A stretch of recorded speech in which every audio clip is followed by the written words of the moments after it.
Welcome, everyone. Welcome back to yet another match of La Liga for Barcelona. We have here the live coverage. I'm sorry for the delay in the start, but we had a little bit of technical difficulties. I'm here once again with Oliver, my partner in crime. Good to have you back. The match has started already. Just like to see very quickly the lineups. It's down here. So, Oliver, how have you been? How's everything going on your side? Very good. I can't complain. It's been hectic days in Barcelona. Heavy rains, as we see on Monday. But quite good. Much better than for Koeman, I think. So that's something. How about Yep. yourself? Well, I'm fine. As I said before, the match has just started. 1 minute and 30 seconds have been played. Right now, it's Cádiz that are trying to attack through the left side. I'll just try to jump up and jump in very quickly into the match so that everyone that's watching us, and thank you all very much for watching and tuning in, know what is happening right now in the match. So the first 1 minute and almost 2 minutes have been played. Right now, it's a throw in for Barcelona. Mingueza with a long throw in, trying to look for Luke de Jong, the Dutch attacker that actually hasn't had that much fortune so far at Barcelona, right, Oliver? He hasn't really connected so well with his teammates so far. no. Well, it was a bit of a long shot that would land well in Barcelona, especially his profile is not very common in Barcelona. Not a bad idea to bring someone like that, but I don't know if he's the right guy. Because in Sevilla he was scoring some 3-4 goals per season. Hard-working striker with a lot of good things to bring to the table, but not particularly the goal scorer you probably would be needing right now. But we'll see. He's definitely a threat in the air and has some good movements in the box. So maybe he'll be of assistance for the team. Yeah, right now, Barcelona, as you were giving us your point of view, Oliver, right now, Barcelona was trying to attack through the left side. As most of you, I suppose, know, Alejandro Valde was injured last match between Barcelona and Granada, so he was not available for today. Therefore, Oscar Mingueza is playing as right back, and Serginho Dest is playing as a left back for Barcelona. So a little bit of a change up for Barcelona on that aspect. Other than that, I think basically the starting 11 that we could have expected. Of course, Gavi being a starter for Barcelona is somewhat of a surprise. Yusuf Demir once again has an opportunity to shine for Barcelona for the first time. So let's hope that all these young players can actually have an outstanding performance, and let's hope for the best. Right now, it's almost 4 minutes of play. It's a throw in for Barcelona. It's Gavi. Gavi, the youngster of La Masia, goes back to Piqué. Now Marcandete is again being pressured by one of the attackers of Cadiz. A lot of heavy rain, it seems, has been falling on Cadiz, and the pitch is soaking wet. So a lot of fastballs, but also a little bit of slow balls in certain areas of the pitch because it seems as if it's getting caught in between the water on the green field. Right now, it's Barcelona that loses the ball. It's Cadiz. They recover it very quickly with Tomás Alarcón. Tomás Alarcón goes back to Jaroyan. Jaroyan being pressured now by Luke de Jong. He finally decides to get rid of the ball, and it will be a throw-in for Barcelona. And Serginho Dest once again with the ball. Oliver, what would you expect of Gavi in this match? A lot of intensity, I suppose. Yeah, excitement, intensity, motivation. He's a very talented player, actually, and he's very young. But him and Demir are expected to bring a lot, like some fresh air that the team really needs. Maybe some creativity as well. And also, Best had some good moves on the left side in the last game, and it's not a completely new position to him. I remember that he played there a few games last season. I think also because Alba was injured and maybe Junior wasn't really a guy nobody trusted. But he's played there before and he can do a decent job. Yeah, so also remember that Serginho Dest is the left back for his national team, the United States. So he isn't unfamiliar to that position. Right now, it's a free kick after Busquets brought down Alvaro Jimenez on the left side. So it will be a free kick a long distance away, but we will surely see a cross coming from Cadiz. And here comes the cross. And it's a very strong one and finds its way, it found its way over to Alvaro Negrillo on the edge of the box. At the end, the ball just slips out of his reach. And now I think Sergio Busquets draws a foul. But almost an important occasion for Cádiz. I'm sorry, it was Gavi who drew the foul after an intense pressure by a few players of Cádiz. But Alvaro Negredo almost had the ball to his feet to simply have to, well, as we all know, he's a veteran striker, so he would have been in a very good position to have put his team in front. Right now it's Ronald Araujo. I'm sorry, what? He always enjoys scoring against Barcelona. Yep. Yeah, he has a knack against Barcelona. I remember that when he was in Valencia, I think he scored 1 or 2 goals against Barcelona. So yeah, he has a knack against Cádiz goals as well. Yep. When we lost 2-1. Barcelona hasn't been doing well with Cádiz in the last few games because remember, last year we only got 1 point in these 2 games. We lost there 2-1, and I think it was 1-1 in Camp Nou. Yep. With 2 embarrassing goals, actually, we lost in Cádiz. Yeah, so Cádiz have been having a very good performance against the Culés. Right now, it's Memphis Depay that gets away from one player. I think it was Isaac Carcelén. At the end, the defender gets back into position and gets the ball out of the possession of Memphis Depay. Nevertheless, Barcelona still has the ball. Right now, it's Serginho Dest on the left. He moves in between Memphis. He goes to Memphis. Now it's Yusuf Demir. Demir moving into a little bit of space. Once again, Dest. And right now, a little bit of keep on between the players of Barcelona. And it was a very good cross by Gavi looking for Luc de Jong. And Luc de Jong was almost in a 1v1 situation to simply head the ball into the net. But one of the defenders of Cádiz, I believe, it was Alfonso Espino, got in between Luc de Jong and that beautiful cross from Gavi. Let's remember that actually Gavi sent the cross that allowed Ronald Araujo to score the goal against Granada. So here comes the first cross, corner kick for Barcelona. A very good cross. I think it found Gerard Piqué, but in the end, it was deflected. And now Cádiz are trying to break quickly into space. They're trying to go all the way through the left. They finally find Rubén Sobrino. Now they go through the left with Alfonso Espino. And finally, Dest tracks him all the way back towards the back line and gets the ball out of his possession. A throw-in for Cádiz. Almost a very powerful counterattack for the home team. Nevertheless, the defense of Barcelona was quick to intercept. And right now, it's a little bit more of patience built up by Barcelona once again, coming all the way from the back towards Dest. So he's also a dangerous player because he's one of those veterans of the La Liga. He played for Valencia, he played for Alaves. He's been around for some time and knows the drill. And he's also considered bad shape that Barcelona has been having defensively recently. Is someone to keep an eye on, probably. Yep. As we know, probably Cádiz will be trying to play in the final 30 or 20, 30 meters of the pitch, just allowing Barcelona to get up until a certain point and then just try to build as quickly as possible. Right now, it's Cádiz that intercepted the ball through Fali. They intercepted really, really well. Now they're trying to go into attacking all the spaces in the defense. And here comes Rubén Sobrino inside of the box, but Piqué with an amazing challenge. He gets the ball out of the possession of the attacker. And now it's Luc de Jong who opens up the pitch all the way over to the left with Serginho Dest. Rubén Sobrino almost got into a very good position going in between Mingueza and Piqué, but in the end, the veteran defender got the better of him.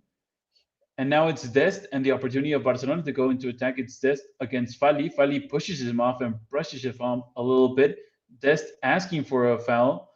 The referee does not issue any sort of foul by any kind. Here comes Piqué now.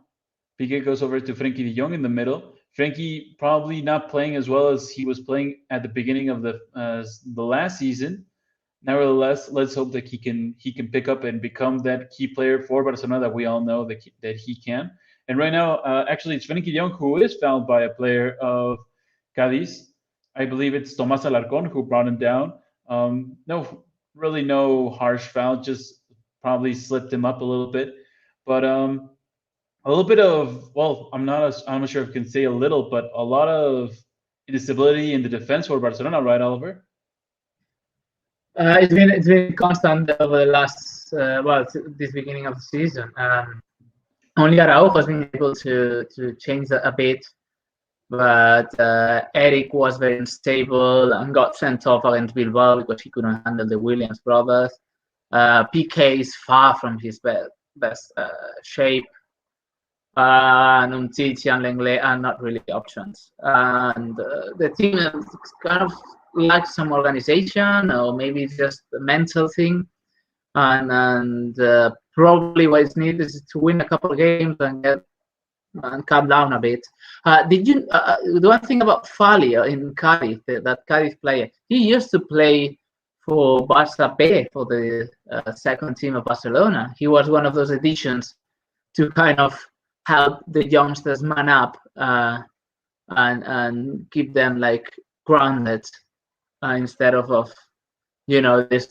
Sometimes when you're all your life in a club like Barca, it's like, well, you kind of get out of touch and you lose a sense of reality. And sometimes they kept buying players from that division, a bit more experience, so they would sort of keep them grounded. And Fali was one of those guys, really leader for Barça B. I remember Gerard, who was the coach in Barça B, really valued having him on board, even though he was probably the least talented player in the squad.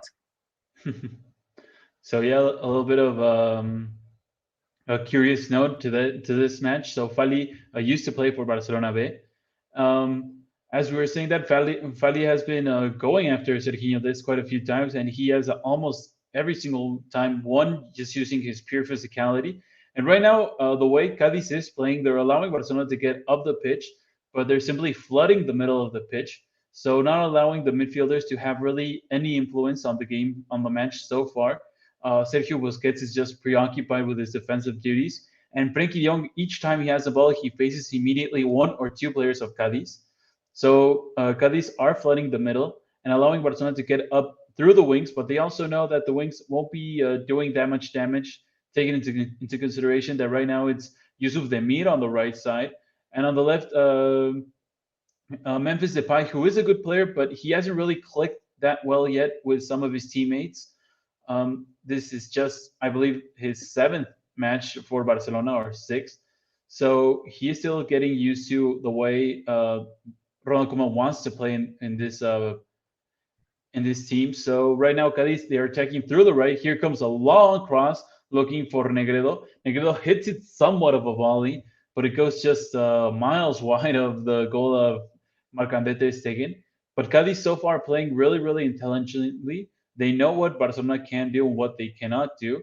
And so they're allowing them to attack a little bit through the wings, but flooding the middle and not allowing either Gavi or Frenkie de Jong to have that much influence in the building of a really good attack.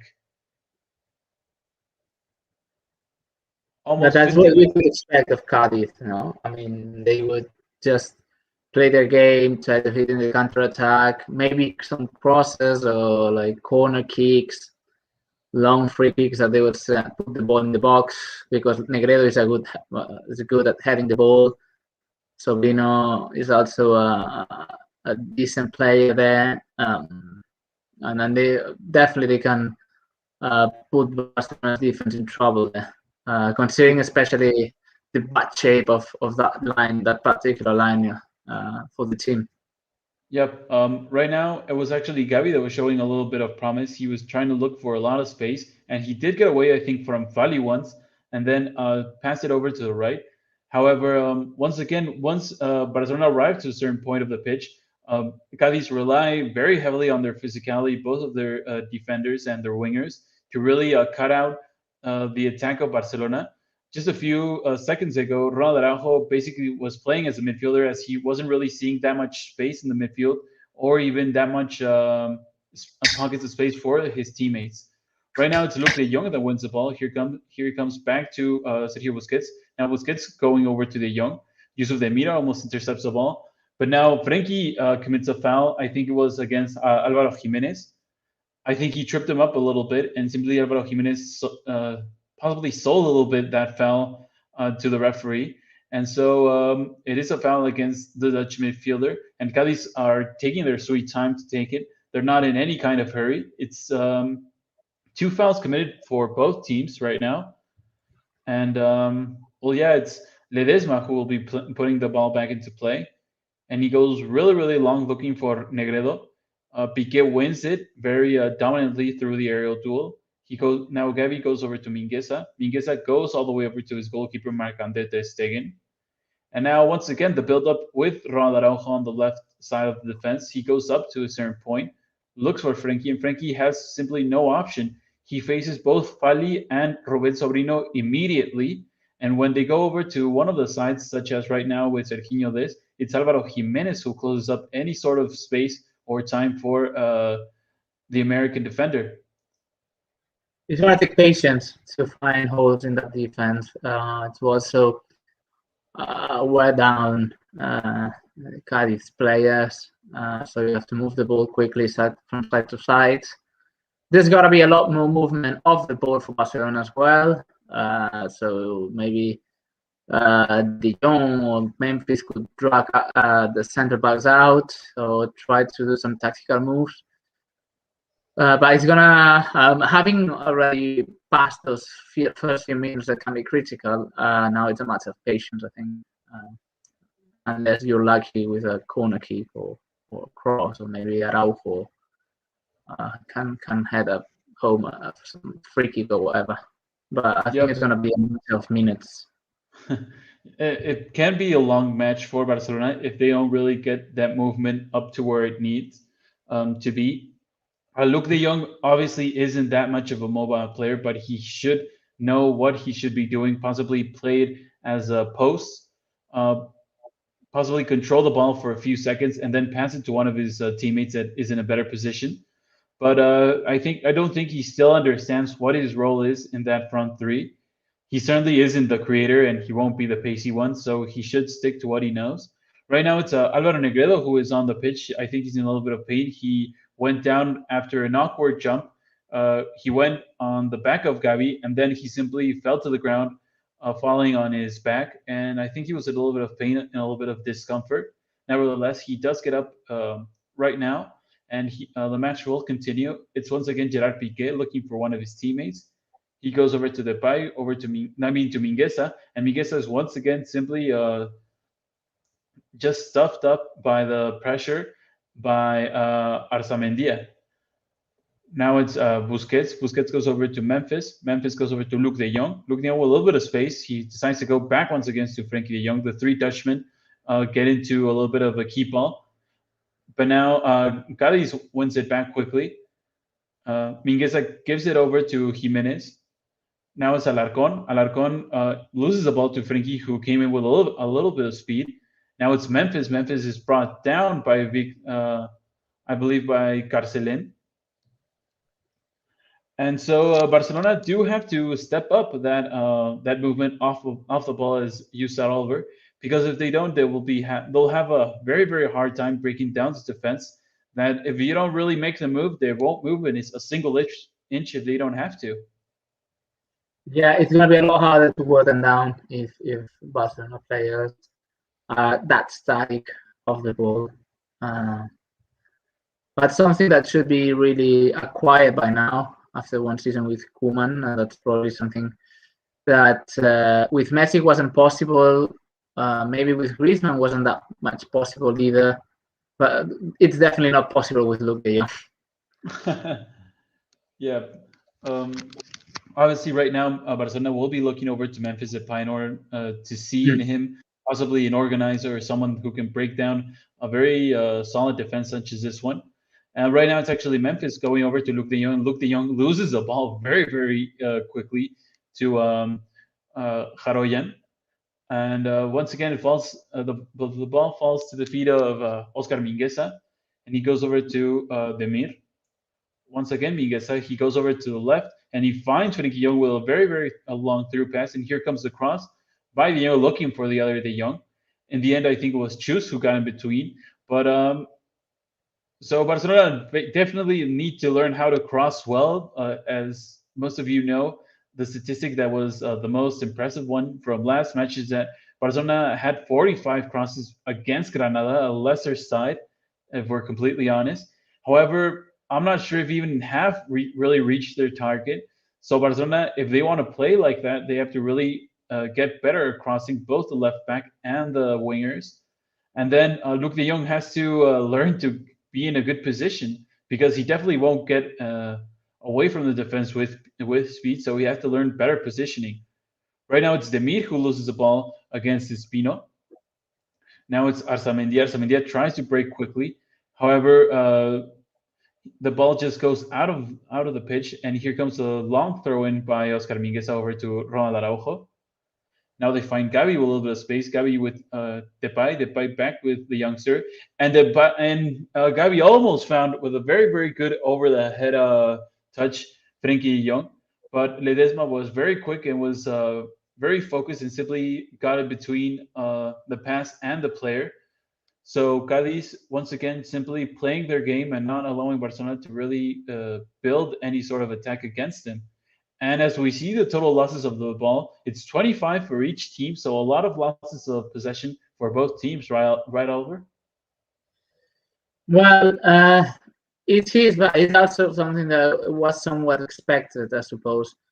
Barcelona is not as accurate as it was, well, as they were a few seasons back, and well, Cádiz, if they're not able to play fast-paced counter-attacks, they're not going to be able to hold onto the ball for much longer.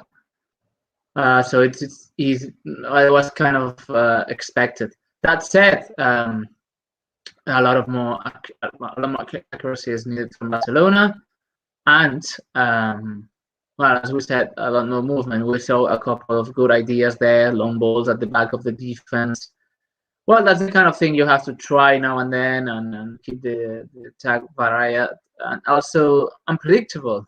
But for now, well, Gavi is one of the best probably on the pitch, I'd say. But very active. Probably at his age is not gonna be able to play with this intensity for 90 minutes, but you can tell there's something really brilliant there. Yep. As you were saying, Gavi is one of the most intense players on the pitch right now, off the ball. So every time he plays, he even if it's a very short pass, he moves very quickly, looking to generate a little bit of space for himself and for his teammates. But yes, so far Barcelona are being very predictable. They're not even making Cádiz work that much to recover the ball. They'll simply give it away after a few passes and then just trying to find a long pass over to it will be either Memphis or Luc de Jong. But Barcelona aren't being that precise on or off the ball. And so they're making life for Cádiz much easier. We'll know that Cádiz won't really risk going for a goal unless they really need it. But Cádiz probably will be satisfied with this 0-0 at least till halftime. Right now, it's Luc de Jong who breaks a little bit into space. He had Yusuf Demir in front of him. Nevertheless, he goes back over to Gavi, and this allows Cádiz to get back into formation, into position. Now over to Des on the left side. Des tries to get away from Jimenez, but he loses once again this battle. And now Busquets recovers the ball for Barcelona. So Des lost it, and Busquets intercepts it, and now Busquets gives it away after a faulty pass looking for Memphis. And Tomás Alarcón was simply in the right position to get in a good position to intercept that ball. Now it's Yusuf Demir, and now Yusuf loses to Espino. And now a little bit of chaos, not either team really being able to have control of the ball. Arizmandia gets away from Mingueza, and now he finds Alvaro Negrillo. Negrillo almost had a beautiful touch in the direction of Fali, but just not really that precise.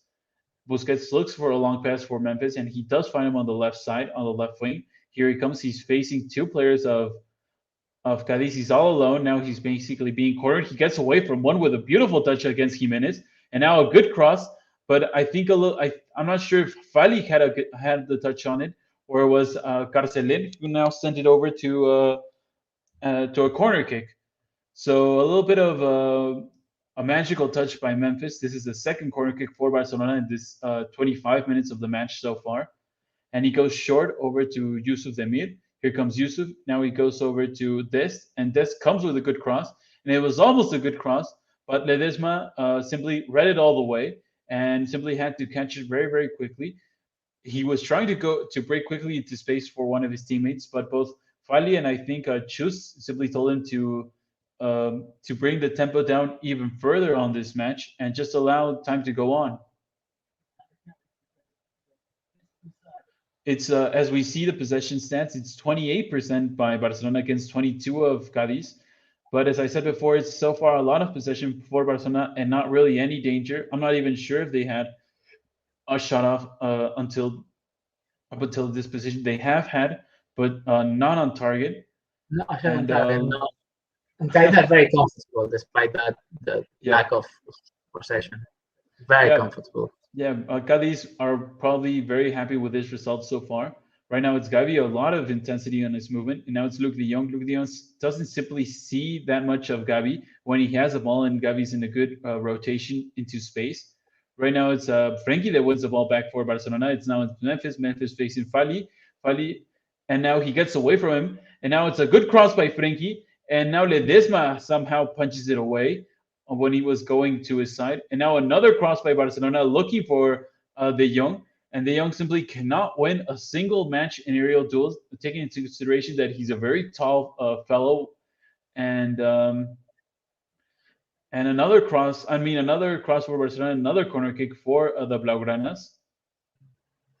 And a little bit more of intensity, I think, by Barcelona in these last few minutes, and really making Cádiz move a lot more and making that defense a little bit more shaky at times.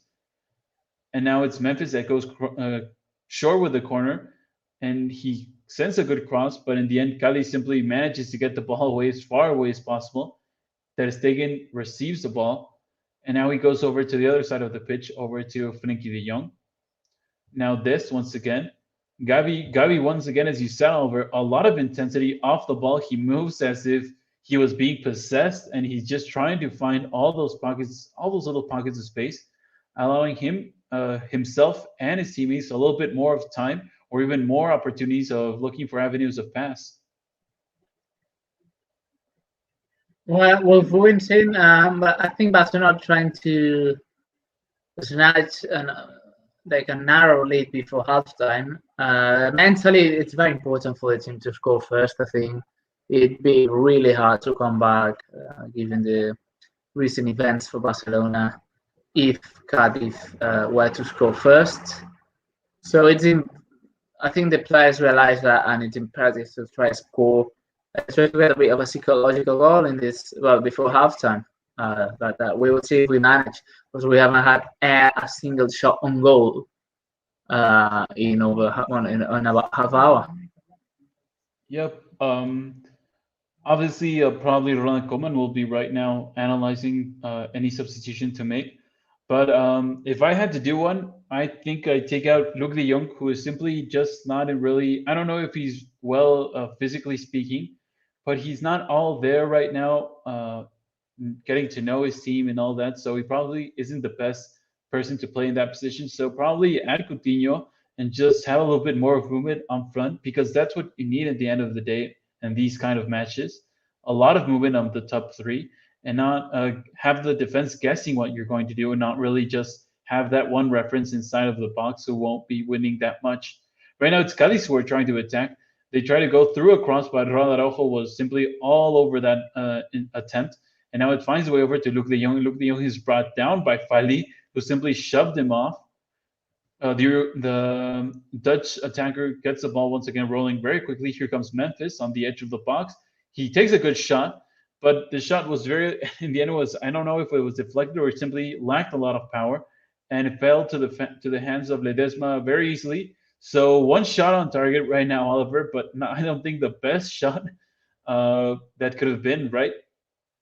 Yeah, I guess you got to start somewhere, but not the best I've seen, definitely.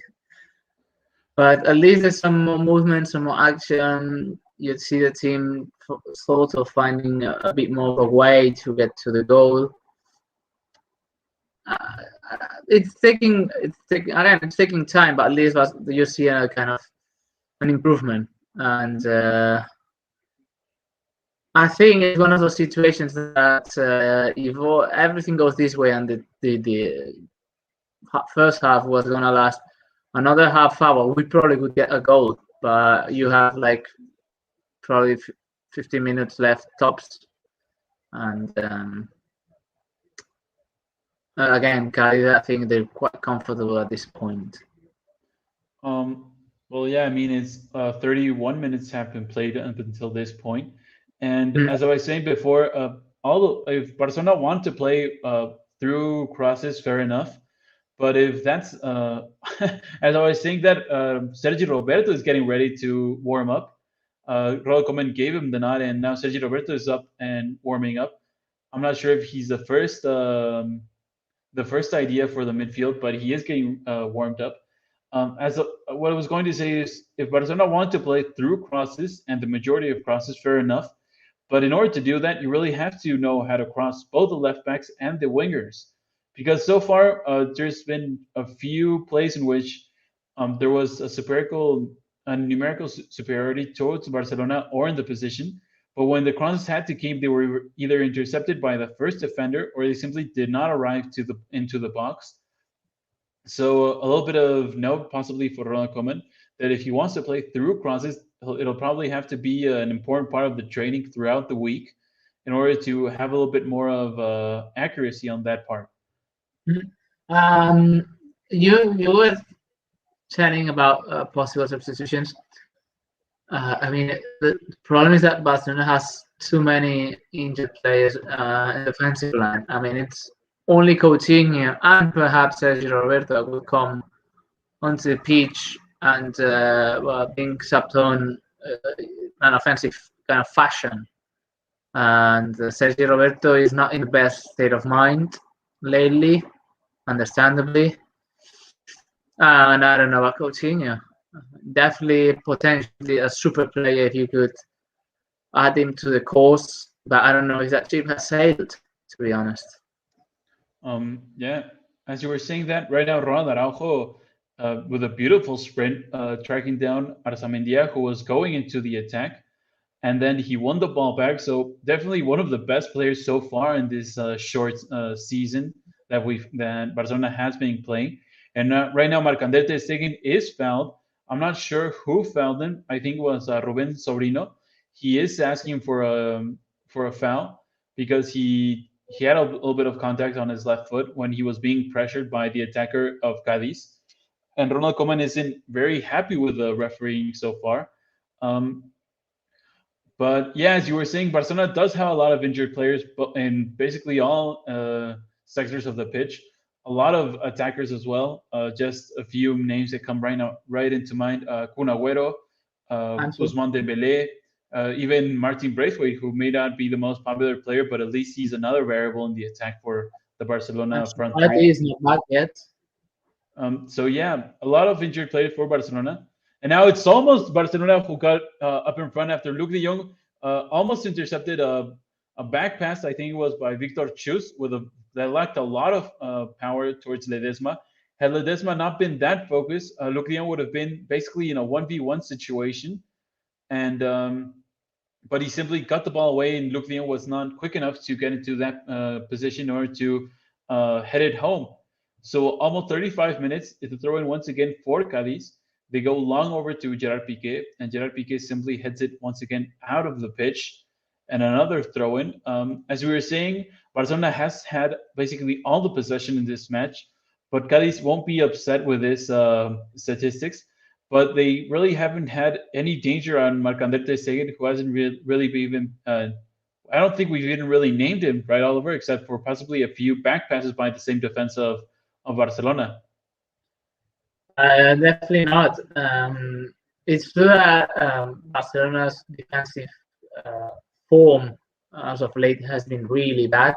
But today, the team seems more solid. They're not suffering, and they haven't given away any shots on target. That said, of course, that's not a guarantee of anything because recently the problem is not that most of the rivals get a lot of shots. The problem is that they get maybe only just a couple, but they're very clear and they goals. That's commonly whenever Barcelona historically has had like bad defense. It's not because they concede a lot of shots. It's because the few times that the rival gets to the box, it's very dangerous and eventually goal. And that's what's happening this year. But mostly Barcelona will always have the ball, but it's what you do or how you defend when you don't. Yep. Yeah, as you were saying, I think the last few matches, the either first or second shot of the other team, it was basically just a goal. It was a guaranteed goal, the first shot. So at least Barcelona has worked a little bit and rescued a little bit more of that defense. At least from my perspective, a player who shouldn't be ever benched anymore as long as he's in a good health and a good form is Ronald Araujo.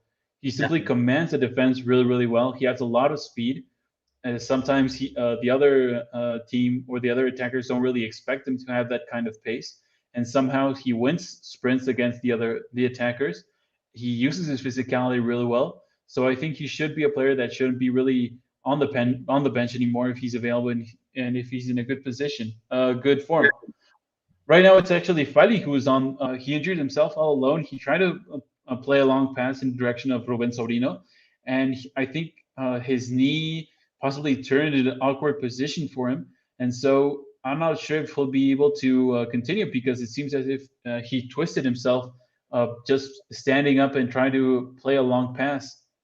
Let's hope that it's nothing too serious and Fali can continue, or if he is injured, a speedy recovery to him.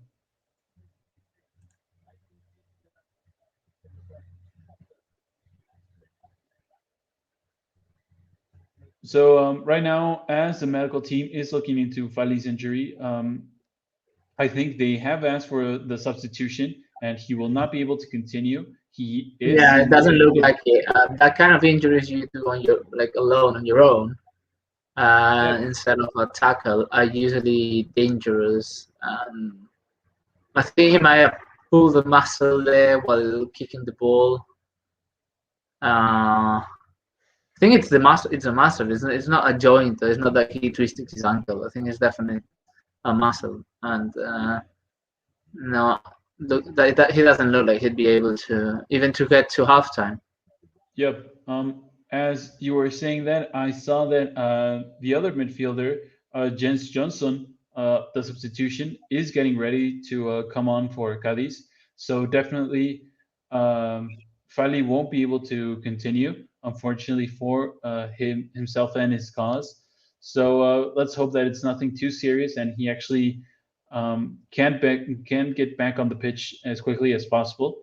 As we now see that Johnson receives his final indications by his manager. And so Fali will be substituted off. Almost 40 minutes have been played. And well, as we were saying before this injury, Oliver, I do think that Ronald Araujo can't be really benched anymore in favor of either Umtiti, Mingueza, Longley, or even Eddie Garcia. So I do think Ronald Araujo should be a starter every single time if he is in a good form. And well, physically he is in a good form. So I'm not sure what you think.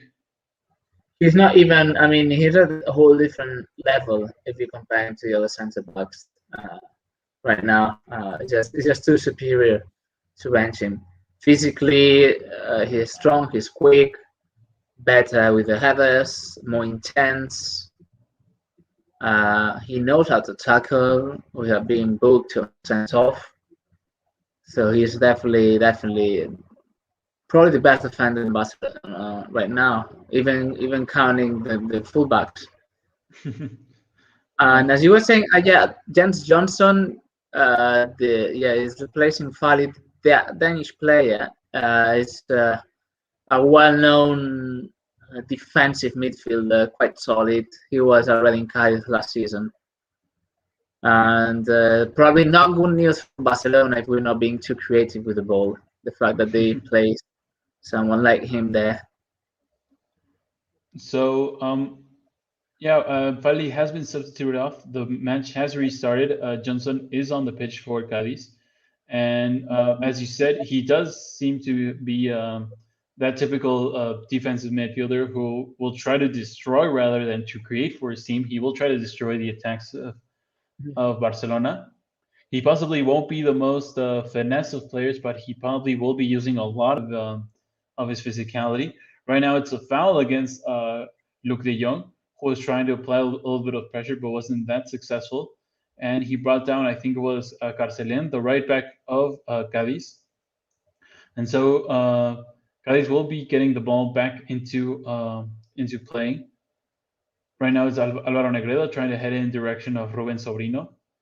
And now Arzamendia is trying to compete, and he does win against Oscar Mingueza. Oscar Mingueza tracks him down and wins the ball back, but it will be a throw-in for Cádiz. So Oscar Mingueza lost the first battle, but then won the second one against the very pacey Paraguayan attacker Santiago Arzamendia. And so a throw-in for Cádiz. I think this is the closest one that they've had to the box of Macanete Stegen. And it's Espino, the left back, who's getting ready. And here it comes. Gerard Piqué wins the header very, very clearly. Luc de Jong lets the ball slip out of his possession. And now another throw-in for Barcelona after, I think it was a bounce ball off Luc de Jong. So Cádiz trying to come to a close of the first half with a lot of intensity. 42 minutes haven't played. Here comes Arzamendia. And now over to Espino. And Espino wins a corner for Barcelona. Yusuf Demir was asking, I think, for a foul on him. And, a little bit of pressure on Barcelona by Cádiz. And Cádiz will try to apply a little bit more of that in these final few minutes. This is the first corner kick for Cádiz. And we'll see what they have in store. Arzamendia is getting ready. He's getting a little bit... he's moving a little bench that was behind him. And a lot of players of Cádiz getting ready to head it in. I'm sorry, it was Tomás Alarcón. And here comes the cross, a very violent cross to the first corner. And I think it was almost Jaroyan who almost won the ball. A second cross by Cádiz. This time it's Demir who flicks the ball a bit with going back over to Oscar Mingueza. And Mingueza was trying to find Memphis with a long pass. In the end, I think it was Chus who got into a good position and simply headed out of play. Right now, it's once again Memphis going over to Demir. Now Demir going into the inside. He gets away from two players. Now he goes over to Gavi. Gavi looking for a little bit more space. He goes once again to the right to Oscar Mingueza. Not a lot of movement inside of the box. Another cross, but once again, Jaroyan wins it very, very easily as he didn't really have any competition. Now it's once again an aerial duel between Alvaro Negrillo and Gerard Piqué. This time the defender of Barcelona wins the battle and he wins a throw-in for his team.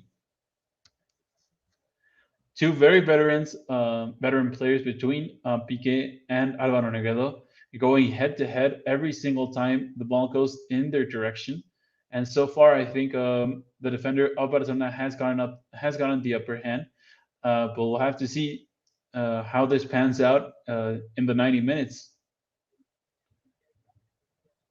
Barcelona, once again, trying to build up very, very quickly, but not that much movement off the ball. Here's Busquets. Busquets goes over to the left with Best. Now Frenkie de Jong. Once again, Busquets. He finds Gavi, who is just tirelessly moving off the ball with a lot of intensity and a lot of purpose. Nevertheless, this time Barcelona loses the ball because of Busquets. And now Cádiz once again tries to win the ball through a very, very long pass going into the attack. Gerard Piqué wins it and simply heads into the attack of Barcelona. And right now, Luc de Jong was trying to apply a little bit more pressure, but he was deemed offside. 45 minutes have been reached, and we'll see how much time is added on after the injury of Fali. Probably just a few 2-3 minutes, right, Oliver? Yeah, I don't think it's gonna be a too long injury time. Only, yeah, as I said, probably because of Fali's injury, maybe a bit longer. But otherwise, I don't think we don't have a minute. But yeah, we kind of wasted some time because of that. and there was a substitution bringing James Johnson in. We'll see. But it looks like neither of the team is gonna succeed or try to get one home before halftime, which would be a very psychological goal now. 3 minutes at time. Yeah, as you said, a very psychological goal. Right now, it's Barcelona who are trying to apply a lot more of intensity in these final 2 minutes. Right now, it's Des who is going to head again. I think it was Soriano. And right now, once again, Cádiz trying to go quickly into the break through a long pass. This time they were trying to go through Jimenez on the right, but once again, Ronald Araujo was simply quicker to get himself into a good position. Right now, it's Gavi who is trying to play in between the lines with Memphis, and he is brought down, the Masia player. And Tomás Alarcón brought him down. I'm not quite sure how many fouls Cádiz have had, but I do think the same players have committed several fouls up until this moment. And we'll see if the referee does deem at one point to give a yellow card. Nevertheless, they have been very, very minor. It's 6 fouls by Cádiz against 3 of Barcelona. Here comes Memphis with a cross. And it's with a very, very good cross, looking for Ronald Araujo. But once again, Ledesma is simply quicker than everyone else. And he simply gets a hand of the ball and simply has to punch it away. And now they look once again for Luc de Jong, but Luc de Jong is once again outplayed by the goalkeeper Ledesma. Ledesma, I think, the best player for Cádiz so far. He hasn't been really. He's a good goalkeeper, yeah. Yeah, he hasn't really denied a very clear chance by Barcelona, but he has put himself in good position to not even allow Barcelona to get into attacking positions or even head the ball into goal or in direction of goal. Right now, Cádiz was trying to go quickly into attack with Johnson, the substitute who was brought on for Fali, but he was deemed offside in the end. And as I was saying, Oliver, Ledesma is simply being faster than everyone else to get into a position to simply have to punch the ball away, right? He's being very agile, very quick when he has to get out. And that prevented. It's true that Barcelona hasn't had proper chances, but a few crosses that could have been very good chance to score. The keeper just prevented them by getting out really quickly. A very good timing, measuring very well. The last one with Araujo was a great example because that was around the penalty spot.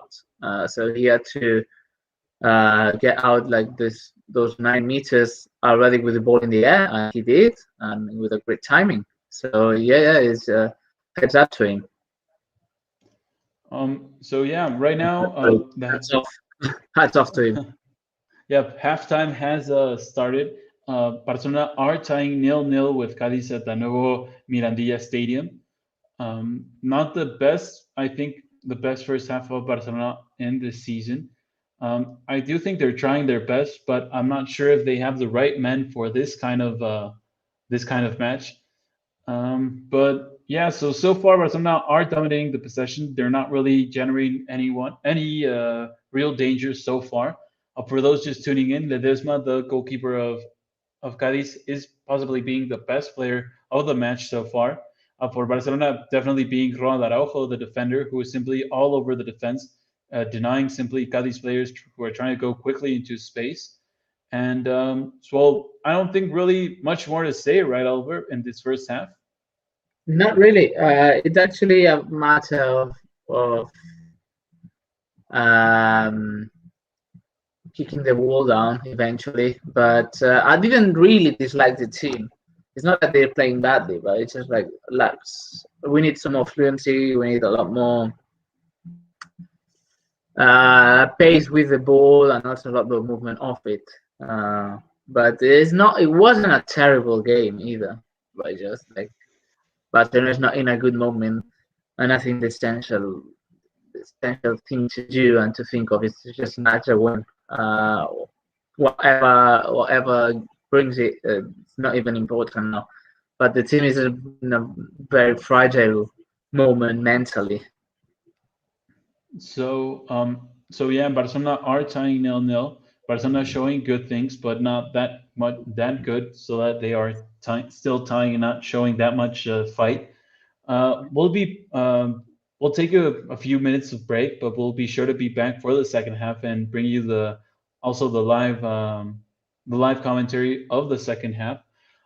So yeah, we'll see you in a few minutes, Oliver, and let's hope that the second half proves to be better for Barcelona. Hopefully, see you in a bit.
Welcome back, everybody. We are back for the second half.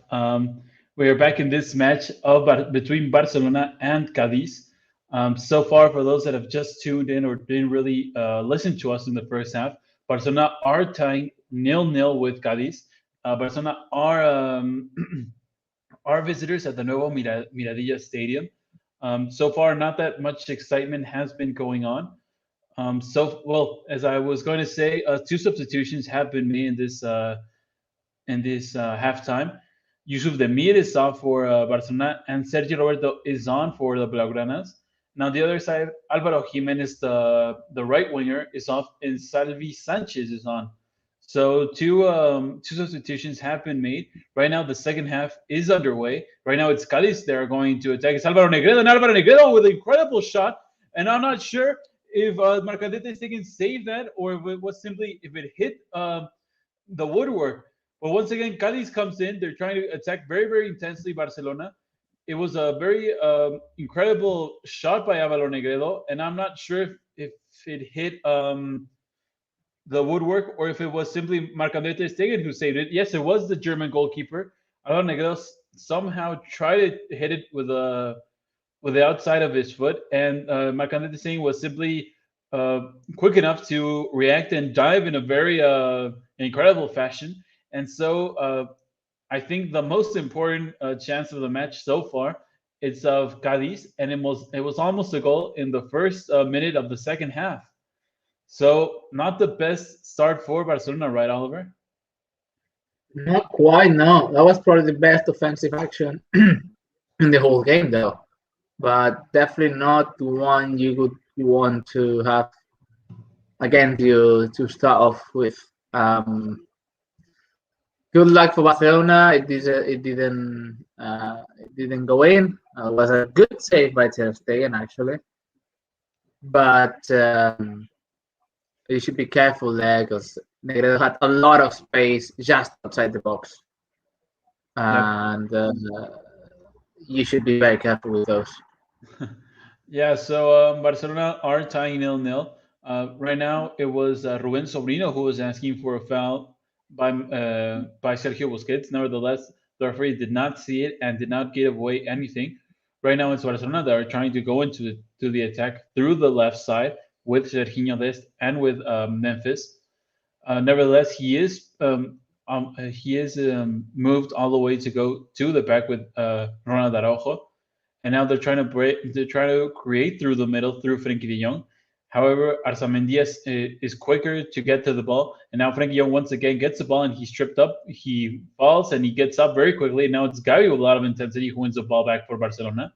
Now Busquets goes over to the right with Mingueza. Now Frenkie de Jong getting in a good position to send a good cross, but in the end, I think it was Chus who simply headed it out of any danger for Cádiz. And now Arzamendia draws a foul by Oscar Mingueza.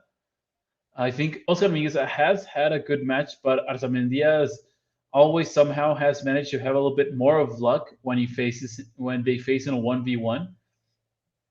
And as we look back at the replay of the shot, the incredible shot of Alvaro Negredo, the Spanish striker was getting ready to celebrate. He was already running towards the stands, but I'm not sure. I don't think he really expected Marc-André Stegen to make that save. Right now, it's once again Barcelona that are trying to attack through the middle of the pitch. As I said before, as I said in the first half, Cádiz are allowing Barcelona to get up the pitch until a certain point, and then they'll simply just flood the middle of the midfield, the middle of the pitch. They're not allowing the midfielders of Barcelona to really have that much influence on the match and on the game and how they try to create any chance for Barcelona. But they also allow the wingers and the fullbacks to get into a certain position to try a cross. And once they do, the center backs are quick to simply get into a good position to head it out.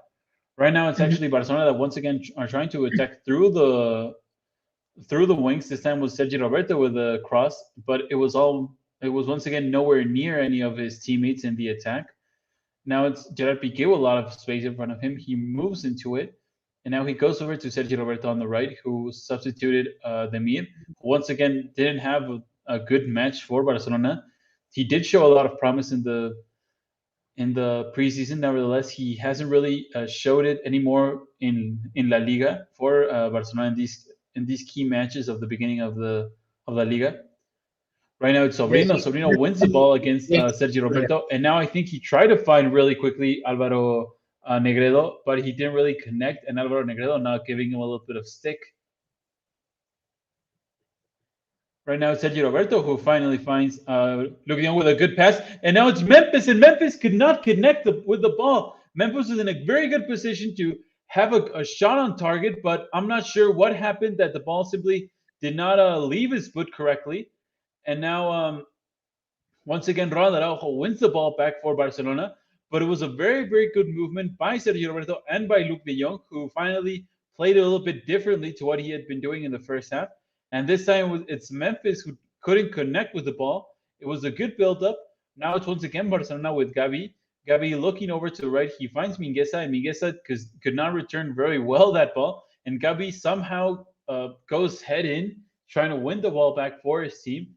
And he brings down Tomás Alarcón. So what do you think, Oliver? First big chance for Barcelona, right? A cross by Luke de Jong. And then as I see the replay, Memphis tried to have a little bit of contact with his left foot. He was all alone in front of goal. But I don't know how the ball just, I think, slipped out of his boot or what happened, but he couldn't really contact the ball. I think what happened was that he hit the ball with his left foot, and the ball went straight onto his right foot, so that it ended up going backwards.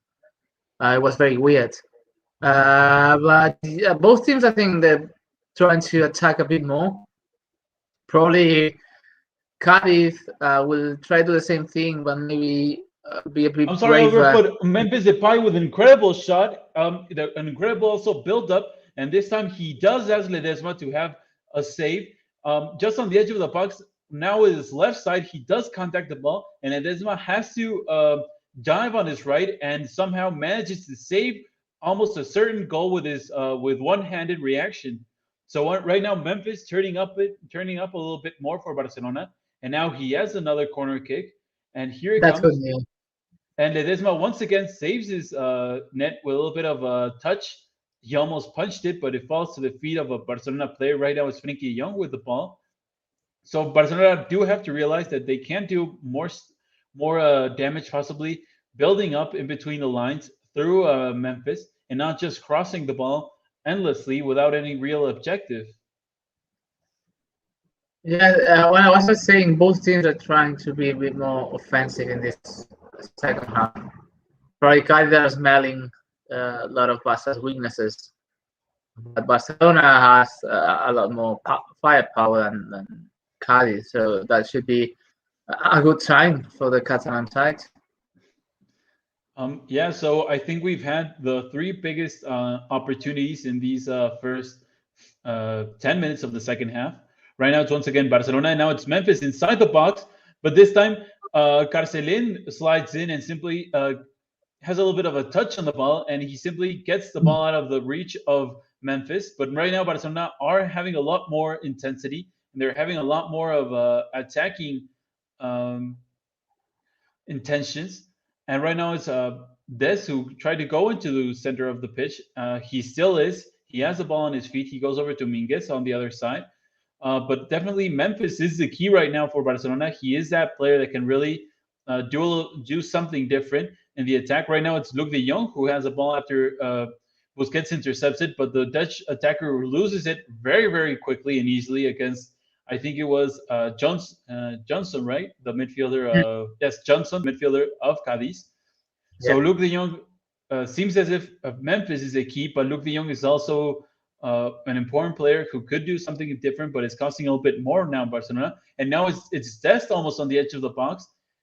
He's facing now two defenders, and now he loses the ball against Carcelin. But now Gavi intercepts it very, very quickly. He is brought down this time by Rubén Sobrino. And now Alvaro Negrillo in a good position to go into the counter-attack. and he finds Arzamendia. He faces Ronald Araujo, but he's all alone against him and Espino. Arzamendia, I'm not sure why he tried a long shot on the edge of the box, but Araujo was right in front of him and simply deflected the ball. So as you said, Oliver, right now Cádiz also trying to look possibly to gain an edge on Barcelona and not just let the culés play on the edge of their box and wait to see if they can actually hold this 0-0 result so far.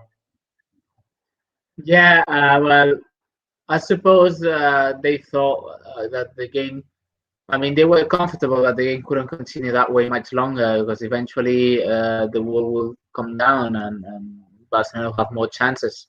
So they try to strike back as well. But also, well, what I said, I think they're smelling Barcelona is a lot weaker than they were last year, for instance, or 2 seasons ago, and they see the possibility of snatching the 3 points again. Yep. As we were analyzing that, another player of Cádiz is getting ready to come onto the pitch. So a second substitution in just 10 minutes for Cádiz. This time is going to be Perea, the number 10 of Cádiz, the attacker who will be coming on. Mm-hmm. Possibly Alvaro Negrillo will be coming off as he has been playing very intensely. But so far, I'm not sure if the substitution has been made. No, I'm sorry, it's Arzamendia who is coming off. So the left winger is off for Cádiz. And so Perea is on. A bit offensive. I suppose the role will be similar, but he's a bit more offensive. And another substitution also for Barcelona, for Cádiz. Lozano is coming on, and Alvaro Negrillo is being substituted off. So possibly the manager of Cádiz is seeing something that he doesn't really like, and he's trying to put a bit of fresh legs in his team and in his team, and just go down, possibly harming a little bit more that defense of Barcelona that haven't been really that used so far. And well, Alvaro Negrillo did give a little bit of run for the money on Marc-André ter Stegen on his last shot. But so far, other than that, Barcelona have been quite quiet on the defensive part of the match. And now, once again, Barcelona get the ball rolling. It's Frenkie de Jong. He goes all the way over to the right with Oscar Mingueza. Oscar Mingueza in a good position. He tries to find Sergi Roberto, but the pass was simply too hard in a very awkward position. Now it's Lozano, the attacker, the substitution, going against Araujo, using his physicality as well as his speed. The Uruguayan defender pins him down. Now he wins the ball back for Barcelona. Now he's using his physicality to cover the ball, and now he draws a foul. So Ronald Araujo just playing an overall exceptional match so far. And correct me if I'm wrong, Oliver, but Lozano was a player of Barcelona B as well, right? I was going to say exactly. Choco Lozano, as they call him, used to play for the Barca B team. And then he moved on to other sides in the La Liga Smartbank, the Spanish second division. And he has been in Cádiz for at least 3 years, let's say. He was already in the second division with them, got promotion. And he was playing with them also last year and got a good number of goals. He's a quick player, quite intense. He brings different things than Negrillo, for instance. But he's mainly very physical, very quick, active.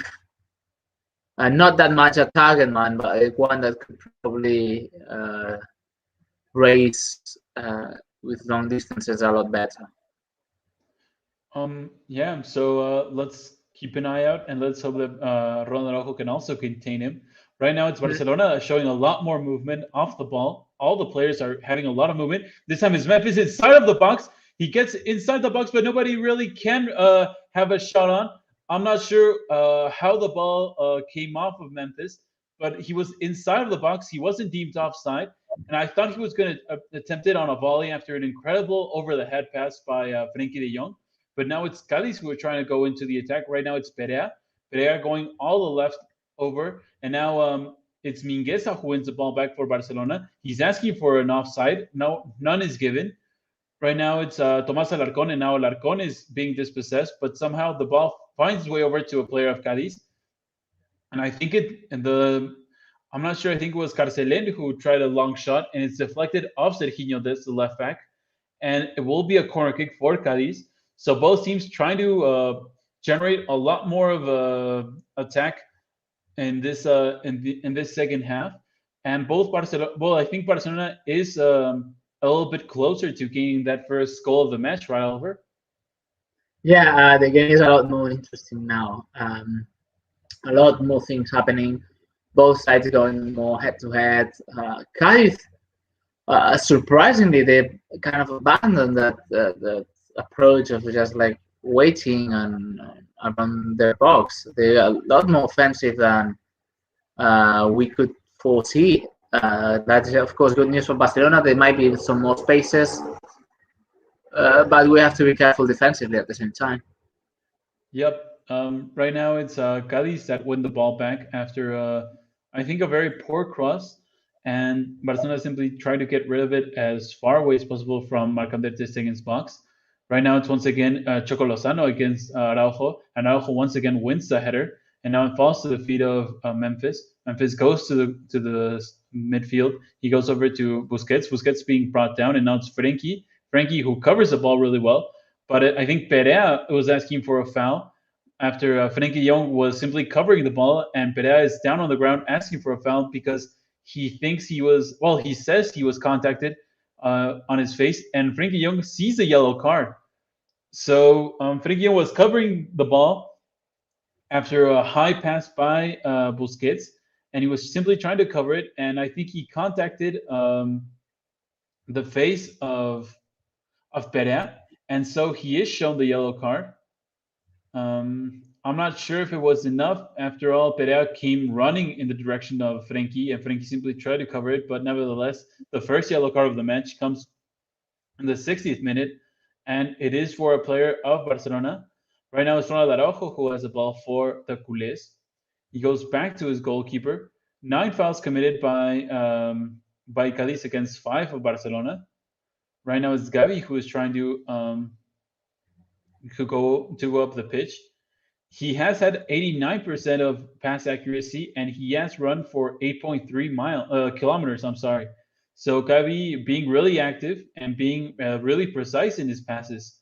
As we were saying in the first half, he is one of the players who works the hardest, I think, off the ball. And right now, he passes the ball back to Memphis. Memphis inside of the box, trying to get away from 1 or 2 defenders. Now it's Des who is inside. He goes to the midfield over to Mingueza. Now Mingueza back to Des.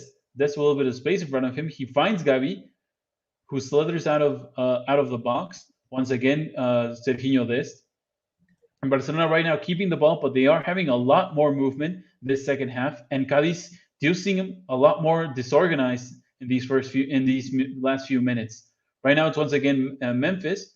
Memphis tries to lob the pass in the direction of Frenkie de Jong. But once again, Ledesma is simply quicker to get into that position and simply catches the ball.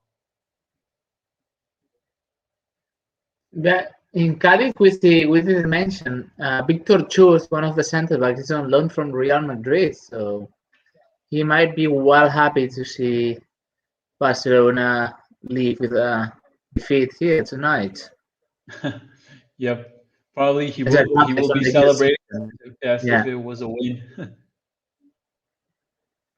He was a graduate, or he's a graduate from the youth system of Real Madrid, and he was doing the preseason with the first team before being sent out on loan to Cádiz. Yeah, so another interesting fact, a lot of interesting facts by Oliver in this match. Right now, it's once again Barcelona that have the ball. It's Gavi. He goes over to the left with Ronald Araujo. Now Serginho Des. Once again, Gavi. Gavi was trying to find, I'm not sure if he was trying to find either Frenkie de Jong or Sergi Roberto. In the end, the ball simply was in between both of them. And I think it was Johnson who intercepted the ball for Cádiz. But once again, Barcelona recovers it really quickly after Cádiz tries to go also very quickly into the counter-attack. Nevertheless, they aren't that successful. Right now, it's Frenkie de Jong who almost loses the ball. Frenkie de Jong brings down another player, and he will see a yellow card, and he will be sent off. A double yellow card for Frenkie de Jong in just a matter of 5 minutes. He brought down Espino after he tried to win the ball back for Barcelona. He slid. He went down on the ground, tried to simply have a little bit touch in the direction of one of his teammates, and he has seen the yellow card. So double yellow card for Frankie de Jong, and he is sent off right now. Also, Sergio Roberto sees a yellow card after going to talk very intensely with the main referee. So 65 minutes, almost 65 minutes, and Barcelona will have to play with one player less. If it was uphill for Barcelona, it will most certainly be even more now. And Ronald Koeman really has to earn his money.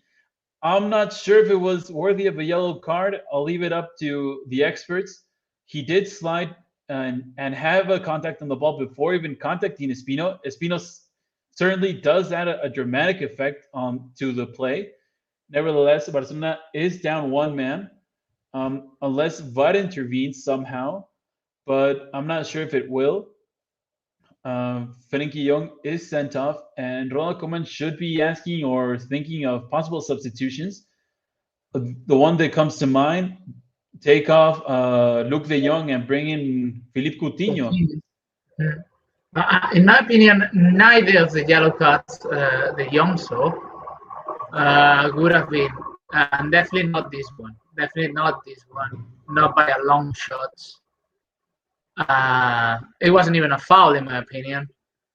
And the other one, I wouldn't have. I don't think he should have seen it either. That was a bit of a. In my opinion, referee is making his own show here, putting on his own show. It's not really understandable. Yep, what he saw. So yeah, as we were saying, Oliver, Felipe Coutinho is getting ready to come on. We'll see who will be substituted off. But well, as I said, I'll leave it up to the experts. But I'm pretty sure Espino simply oversold the foul. He didn't really have that much of a contact. He certainly wasn't in pain, probably. Mm-hmm. But so Barcelona are down one man and will have to play the rest of the match without Frenkie de Jong, an important player, and possibly, unless Gavi is subbed off, I'm not sure if he will. But I think the player who has had the poorest performance so far for Barcelona has been Luke de Jong, and he should be the one brought off. Right now, he wins a substitution for Barcelona, and I mean, he wins a foul for Barcelona. Now, finally, another player of Cádiz sees a yellow card. Jaroyan is the first of the home team to see the yellow card, and the substitution will take place, I think, right now. We'll see who Felipe Coutinho substitutes. But, well, yeah, I'm not sure. I'll say that the referee did have a lot of an influence on that double yellow card, but Felipe Coutinho is being brought on, and Luke de Jong is being brought off. So I think we were right, Oliver. We do know our team, and Felipe Coutinho is on for Luke de Jong.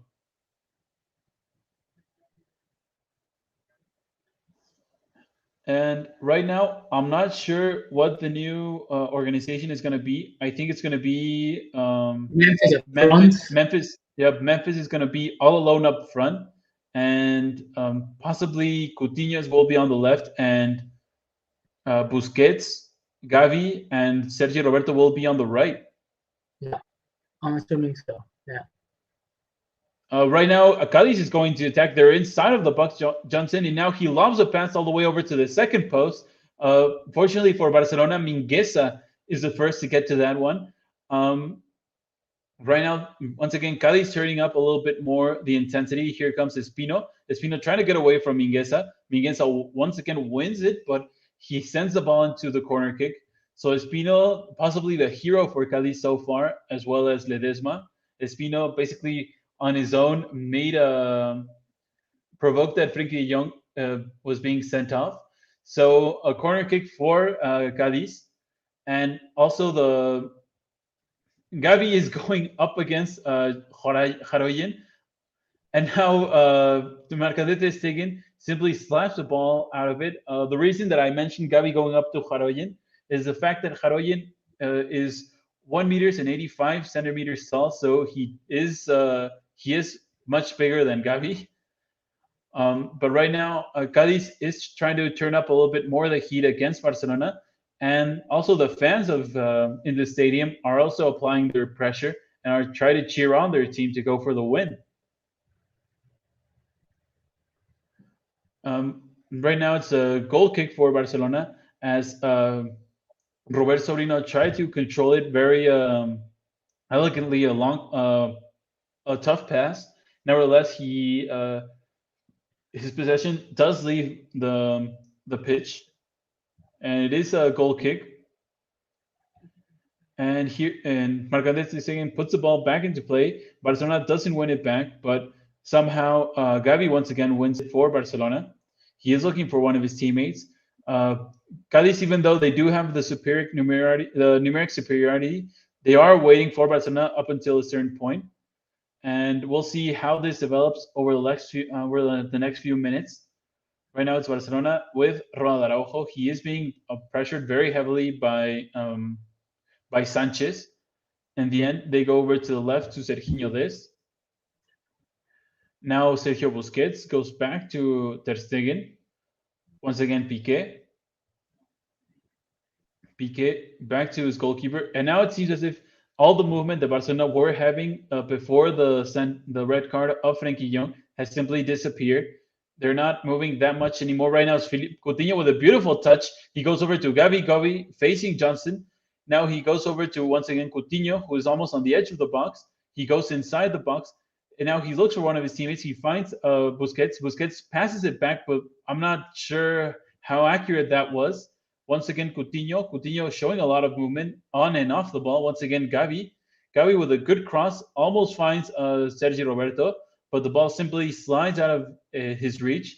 And now, once again, the left back of Cádiz goes into attack. It's Espino, and now El Choco Lozano wins a foul against Gerard Piqué using purely his physicality. So what do you think, Oliver? Cádiz will try to go for the win, or we're simply just try to wait and see if they can actually do it, but not risk that much? I think they know Barca has to try anyway, but they'll be more offensive now, with good reason. But they know Barca needs those 3 points. Not that much because of the standings, also for that, but not that much for that reason. But there's going to be a lot of noise if Barca doesn't get the 3 points tonight. Yep. Another substitution for Barcelona. Gavi will be brought off, and it now will be Nico. It will be the turn of the other youngster, Nico. I'm not sure what's your opinion, Oliver, but Gavi played a very good game. Possibly not the most spectacular match, but he did play a very physical and very a game in which he simply did not stop running whatsoever. He did a good job, yeah. But as we said before, he's very young, and to play with that intensity, he would probably get very tired advancing second half. So I think probably the substitution now is just to get fresher legs in the midfield, Euro man down. That might be what Koeman is after. But I agree with you. Gavi did an excellent job. Right now, it's once again Cádiz trying to attack through the right. They were trying to do it through Sanchez. However, Barcelona wins the ball back, and now it's Nico who had won the ball back, but I'm not sure what he tried to do. I think he was trying to look with a quick backs in the direction of Memphis. Nevertheless, he did lose it, and now Cádiz once again through the left back, Espino, almost gain another corner kick. Barcelona are dealing a little bit with the pressure right now, but certainly Ronald Koeman is not happy at all. He was showing a lot of disrespect towards the referee because he was asking for a foul on Memphis previously, and now he isn't that happy at all.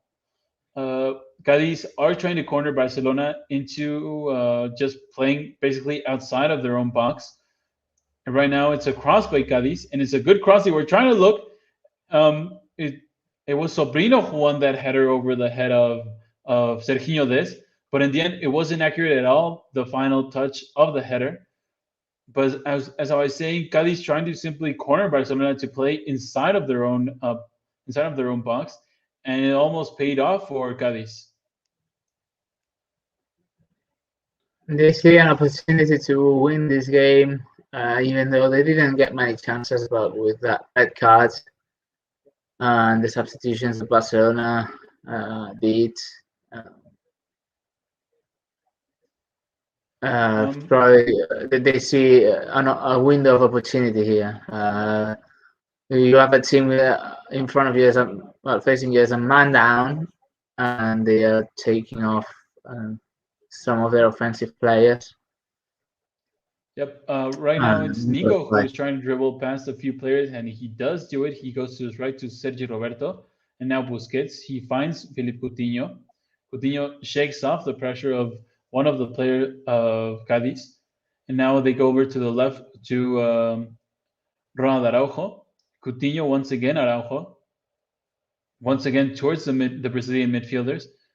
Now it's Memphis, and now Coutinho was trying to find, I think it was Nico, but he wasn't that successful.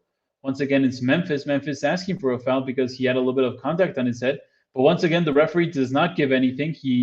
I don't think he's really believing any time that Memphis is telling him that he has a little bit of a contact by an opponent player. And so he hasn't really won that much of free kicks or even fouls in his favor. 75 minutes have been played and 15 remaining. For those just joining in or haven't really heard us or haven't really been with us since the beginning of the second half, Barcelona are playing with one player less or one player down. Frenkie Young was sent off in just a matter of 5 minutes. I think he committed 2 fouls and saw 2 yellow cards directly. So Barcelona are playing with one man down. And Cádiz are simply, I don't know if they're really that happy with the tie right now, or if they're simply not willing to really risk Barcelona going up in front if they go up into the attack. Nevertheless, Barcelona's attack is Sergi Roberto, Memphis, Felipe Coutinho, and basically that's it. Right now, it's Cádiz who has the ball. They are going up in front because their lines have gone up quite a few meters, and so they are trying to go up in front and go into the attack. Right now, it's Nico who wins the ball for Barcelona. Nico's being pulled down. He is trying to be pinned down, but he uses his physicality really, really well. He gets away. Now he finds Coutinho. Now Memphis drops to his left side. Now he gets away from one player. He almost gets away from. I'm not sure who that player was. I think it was Carcelin. In the end, Memphis wins, I think, a throw-in for Barcelona. No, it is a throw-in for Cádiz after the ball hit and bounced off Memphis. And another substitution for Cádiz. This time, I think Carcelin, the right back of Cádiz, won't be able to continue. It seems as if it was something muscular, but he is down on the ground and he's not getting up. And now Sergio Busquets is getting close to the referee of the match and telling him that they're simply wasting time and that he has to get off the pitch in order for the match to continue.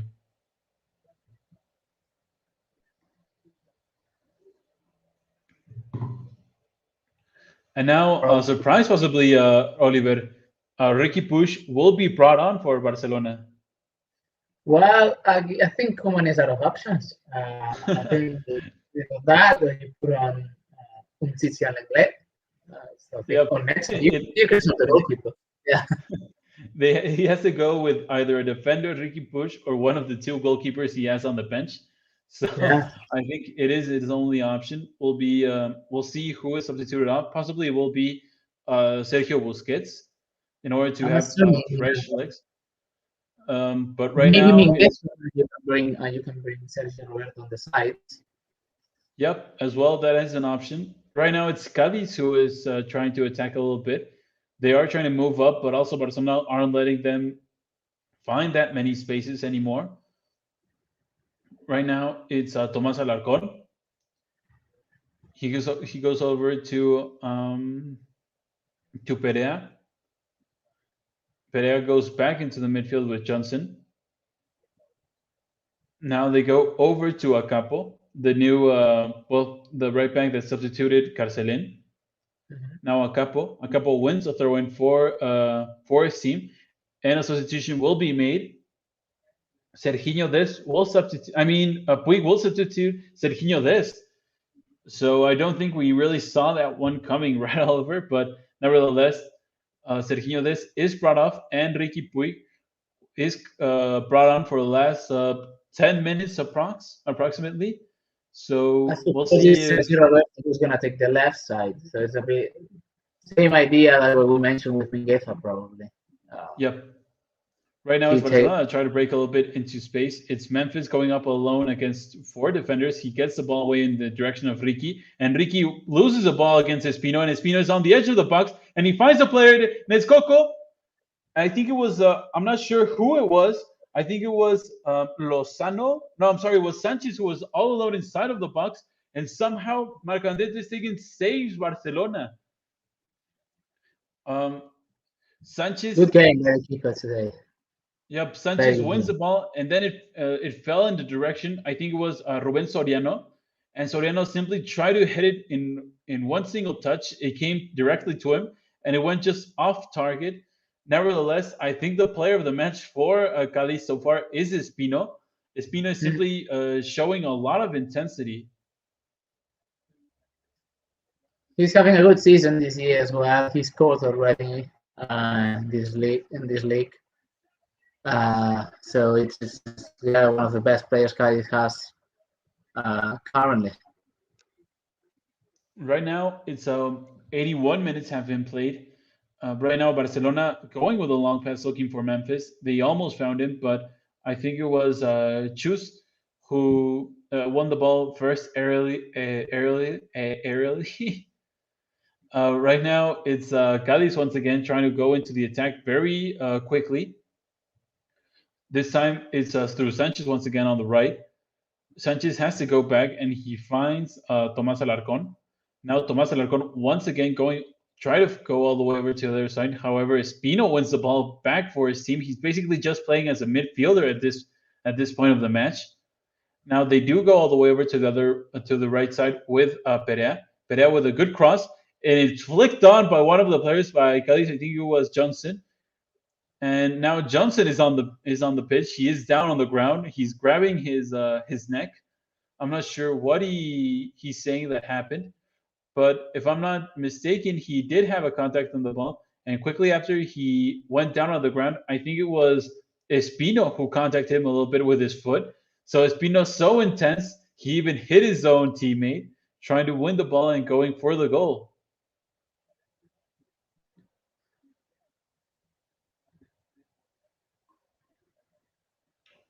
Right now, Marc-André ter Stegen will put the ball back into play through a long kick. He goes over. He tries to find, and he almost found Nico. Now it's Ruben Soriano who goes into the attack. Now Sanchez through the right. Sanchez with a good cross, but it's all the way over and easily for Marc-André ter Stegen.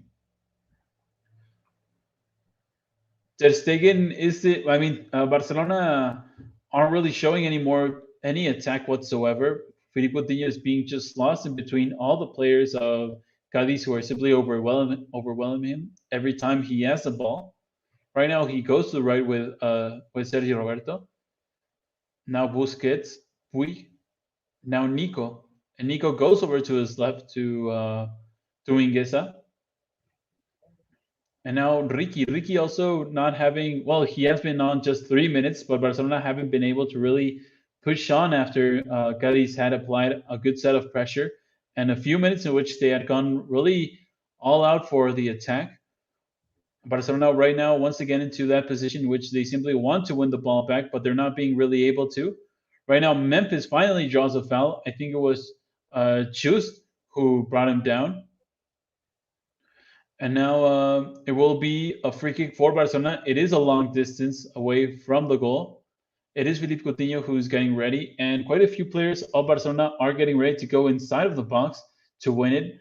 Ronald Araujo got close to Felipe and probably told him to look for him specifically. We all know that Ronald was a hero of the last match for Barcelona. I'm not sure who had a good contact on the ball. A lousy contact on the ball by Barcelona, and then Memphis tried to also hit it. He did not have a good contact. Now it's Nico who tried to find Felipe, and now it could be a break for Cádiz. They were trying to go quickly, and now they finally find Espino on the left. Espino goes against Ricky. Ricky finally makes him cut down a little bit, and now he has to go back into Tomás Alarcón. Barcelona are back into position and to defensive shape. And now a couple with a good cross. He was trying to find Choco Lozano, but wasn't that successful. And now it's Memphis. Memphis loses the ball to Johnson. Once again, Mocapo. He goes over to Chus. And now they go over to the left to Perea, I think. And now it's Tomás Alarcón. He goes back to Victor Chus. And now Jaroyan. And now Cádiz seems to have a little bit more of the ball in the possession, and they seem comfortable doing it. They're not even allowing Barcelona to really intercept the ball because of their intensity. Right now, it's El Capo once again, and almost a good cross. This time, once again, Ronald Araujo cuts out that cross and sends it in the direction of a corner kick. So 85 minutes have been played. We'll see how much time is added, but possibly another 3 minutes or 4 maximum. And so just possibly 9 minutes have left in this match, and Barcelona are still tying 1-1 against Cádiz. And here comes the cross by Cádiz, and it was too deep, too long, and now Ricky Puig has the ball, but it somehow deflected off of him. Perea had a little bit of a touch on him, and he gives a throw-in for Cádiz. And now Barcelona are, with everybody back, they're simply awaiting now at this point. And now it's Choco Lozano, and Lozano is being brought down. And Busquets was trying to very intensely go over to the referee and tell him that it wasn't a foul. Choco Lozano simply tried to win a foul in his favor, and now it's a goal kick for Barcelona. So Oliver, do you think Barcelona will be able to go up in front? Hard to say. Things aren't looking good, but you just need one chance. The thing is that the players that the team has now at front is just Memphis essentially. He's tired, so it's going to be hard. There's probably maybe a free kick or a corner kick that could get that chance for the team. That's probably the most likely outcome for Barcelona in terms of scoring. Yeah. Right now it's Barcelona, as you were saying. It's just Memphis basically all alone up in front for the Blaugranas. But I think the best option is through either, as you said, a corner kick or just a very long and accurate pass, looking for one of the attackers, because I'm not really seeing Barcelona that active in order to really create an opportunity through passing and short passing, a lot of movement. Right now, it's Acapo who sees a yellow card. Acapo brought down Memphis near the edge of the pitch. It seemed a little bit sloppy by his end because he just gave Barcelona another opportunity through a free kick to look for a good cross and possibly a good header. It's in a good position because it's also the opportunity for one of the players of Barcelona to really step up. We all know that Ronald Araujo was the hero the other night. Let's see if he can do it this time. It's Felipe Coutinho who's getting ready, and here comes the cross, and it just goes over the goal of Ledesma. A very disappointing cross by Felipe Coutinho, who we possibly thought could have gone for a little bit something different. Nevertheless, Cádiz has the ball once again. They go from left to right. They find Sanchez. Sanchez inside of the box with a good cross, but once again, Ronald Araujo simply cuts it off. Now a Capo. Once again, back to Sanchez. Sanchez facing Mingueza. Mingueza gives him the inside. And now a Capo wins it once again for Cádiz. And now across to the second post. And now Sergio Roberto wins it. And he simply tries to send Memphis on a wild chase on a 1v1. 2v1. It's right now it's Memphis and Coutinho against 4 defenders, and Memphis is brought down, and now Tomás Alarcón sees a yellow card and a free kick really near the edge of the box. 89 minutes, just a few minutes left. We'll see if Barcelona can make this count for something. Memphis did did do it really, really well because he did.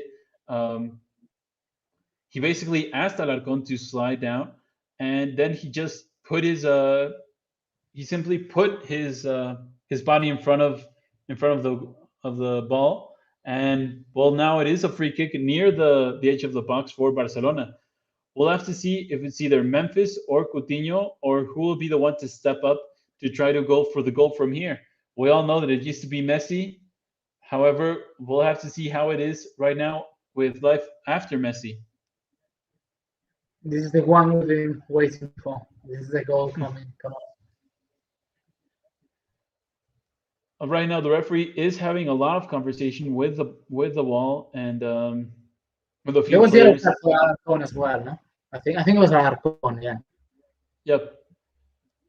Right now, it's a referee who is having a lot of talk with the wall of Cádiz and a few players of the home team, and it seems as if Felipe Coutinho will be the one to have the chance. And Felipe Coutinho with a good shot, but it just went wide of the goal of Ledesma. He tried to really put it near the post of the goalkeeper. However, Ledesma was all over it, and he simply just let it get out of the pitch.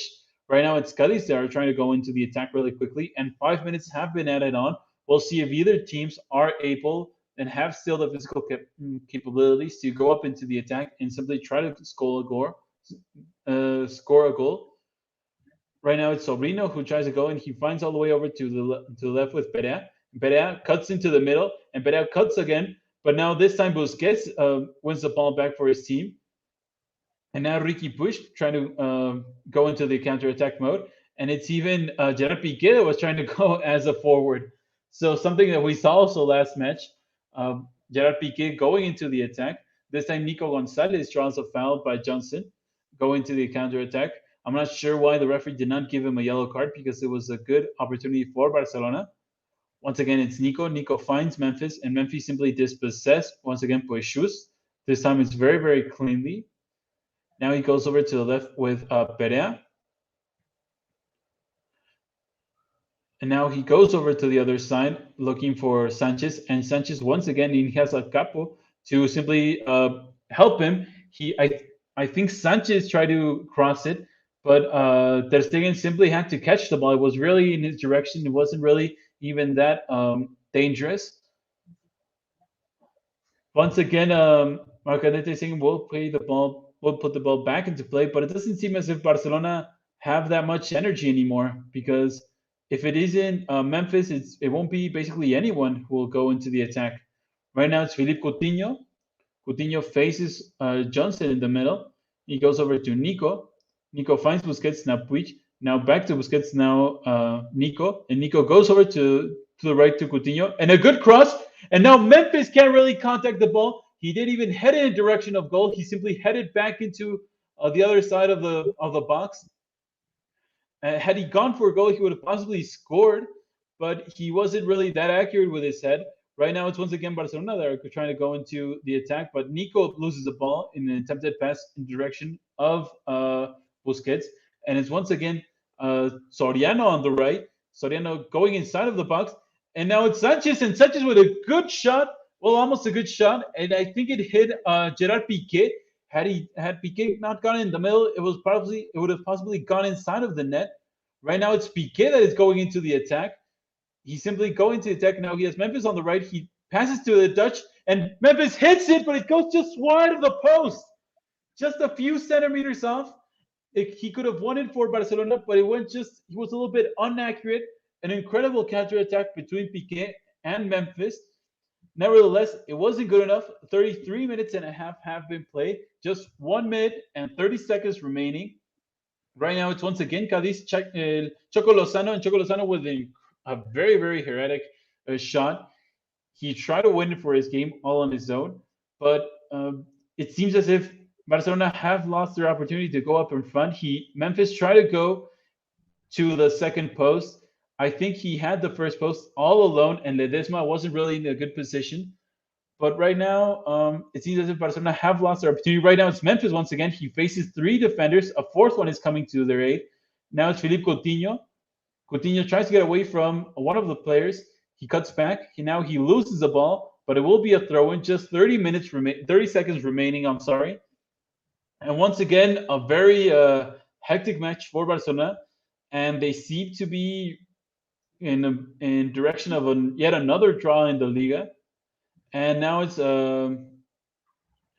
Mingueza. He throws the ball deep into the direction of Busquets, but Busquets loses the ball. Now Perea. Now Alarcón. Alarcón trying to go quickly into attack, and he does find Sanchez. And Sanchez now on the right. And Sanchez tries to cut back, but Ronald Araujo is all over him. He does not allow him to get back into a good position. Now he's basically cornered. And now another ball is inside of the pitch. And I'm not sure what happened. I think it was Busquets who kicked it in his direction. Something really, really strange. Some out of nowhere, a second ball was inside of the pitch. And then 5 minutes of added time have concluded. But the referee has given a free kick for Cádiz, just near the edge of the box for the home team. And Sergio Busquets is shown the yellow card. But now Cádiz is in a good position to simply just have a final attempt. It's Sanchez who is getting ready to put the ball into the box of Marc-André ter Stegen. As I said before, the 5 minutes of added time have concluded. Possibly after this cross, it will be the end of the match. And now Ronald Koeman is sent off. Ronald Koeman is sent off. He has been shown the yellow card. He is smiling. He is smirking. He is clearly not happy with what he's seen. And here comes the cross. And it's Gerard Piqué all alone who simply heads it out. And now Perea tried to hit it with a volley. And now Marc-André ter Stegen saved after a good shot by Tomás Alarcón. And that is the end of the match. Barcelona have drawn 0-0 with Cádiz. So yet another draw for Barcelona. 0-0 this time against Cádiz as a visitor in the Nuevo Mirandilla Stadium. Oliver, any final words? Well, the yellow card for the Young was probably the red card. Sorry, for the Young was probably a key moment. Although Barcelona didn't play a great match before with 11 player either. It's just desperation times after with a man down. Even though we had a good chance by a couple actually, but the team doesn't generate as much football as they did some time ago. So those ones should go home. They should put them home always, because you have to make them count. At the end of the day, now it's another draw. Madrid will get 2 points more farther. It's gonna be a rough season. I don't know. I don't think anyone was expecting actually to win the league, but to be that many points behind already, and you have still to play Sevilla, so it's not gonna be an easy one either. It's a rough start. It's a rough start. Yeah. I was gonna say possibly not the best match of Barcelona, but I do think that before Frenkie de Jong was actually sent off, they were playing the best football of the match till that point, because Barcelona was having a lot of movement. They were having a lot of movement on and off the ball, and they were really keeping other defense on their toes. However, Frenkie de Jong is sent off. At what minute was he sent off?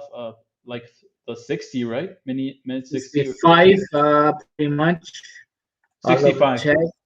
Yeah, exactly 65. First yellow card was in 61. So as you said, 5 minutes. Yep. So in 5 minutes, Frenkie de Jong was sent off with a double yellow card. And I think that really put Barcelona on the ropes. As we said before, the substitutions weren't really that offensive, except for Felipe Coutinho. Obviously, Nico Gonzalez is not that offensive. And Ricky Puig is offensive, but at the end of the day, he is a midfielder. He isn't a striker or even an attacker. So Barcelona were really crippled by that sending off of Frenkie de Jong. Yeah, And well, now we'll have to see how Barcelona react. Who is their next opponent? Do you know, Oliver? it's gonna be this Sunday at 4:15, and it's Levante Okay. at home. Levante hasn't won this season any games, and is nevertheless is a good team, a solid team with a good coach, Paco Lopez. They've been at it for many seasons. They know what they do. A lot of experienced players like Morales, Roger, Martí. It's definitely not going to be an easy game for Barcelona. Yeah, just looking at the calendar right now for Barcelona, as you said, this weekend they face Levante, and then on the 29th Benfica, they no? face Benfica in the Champions League, and And then Atletico. on the second weekend they face Atletico de Madrid, and then 15 days later Valencia, once again champions, and then Real Madrid. So a very hectic calendar for Barcelona and key matches for the Catalan club in just basically 1 month. So we'll have to see how Barcelona fare in 1 month time. They definitely need to bring the game up and to work hard. Hopefully, a few players will be coming back. Ansu is probably due to play a few minutes already on Sunday. Dembele should be back soon, and that should give a lot of good options offensively, and also probably the most talented players in the squad.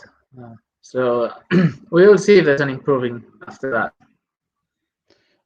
Yeah. As always, let's hope that it's a good, well, in this case, a good couple of matches for Barcelona. They are key matches. Obviously, Yeah. we didn't expect Barcelona to win the league, but we didn't expect them to play poorly. Um, but I mean, we do have to understand. I think we only have two attackers right now, right, with Memphis Depay and with Luke De Jong. Exactly. The So third one was Demir today, who is like 17 and shouldn't be playing these matches, especially not under this much pressure. But it's the players that we have available. And same goes for the midfield. You have the three starters, Busquets, De Jong, and Pedri. But when one of them is missing, without Ilash, it's Sergio Roberto who is taking the spot, and then you have to resort to 16 and 17-year-olds like Gabi or Nico. They're playing well, of course, but that shouldn't be their role. And now you're kind of forced to play them and put them under heavy pressure as the club is now. yeah, well, yeah. I mean, for next match, we won't have either Pedri or Frenkie de Jong, so we'll have to see what Ronald Koeman can come up with. But as always, thank you all for tuning in. Thank you all for listening to us. If you want to stay up to what we do, head over to our webpage. It's down there, blaugranagram.com. And also, please be sure to support us on all our platforms, Twitter, Facebook, also our podcast. We have two podcasts, one in Spanish and one in English. And well, thank you all for joining in. Oliver, any last things to say?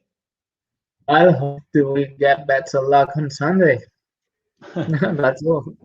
Have Well, a yeah. good night, morning, wherever you are. Good weekend, whatever. Yeah. Well, yeah. Let's hope that we have a good match. And well, as always, thank you all for tuning in.